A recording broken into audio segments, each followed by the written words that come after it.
Quel est ce truc de gambit dame dont tout le monde parle? C'est seulement un des plus anciens mouvements d'ouverture de l'histoire des échecs. Il consiste en 3 coups simples.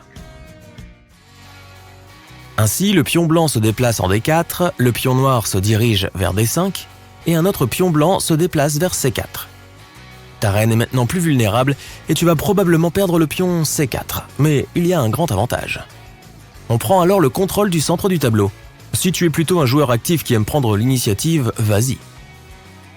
Maintenant, prends un peu de temps pour t'entraîner avec quelques variations du gambit dame et voir quel mouvement tu pourrais faire si tu jouais avec les blancs ou les noirs.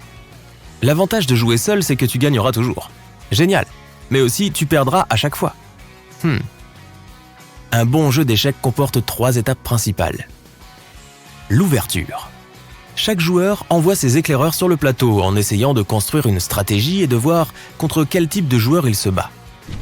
La deuxième phase débute lorsque les joueurs commencent à se poursuivre et capturent des pièces de plus en plus puissantes. La phase 3 est la phase finale, le moment critique. Il y a beaucoup moins de pièces sur l'échiquier, généralement moins de la moitié, et le roi commence à se déplacer beaucoup plus.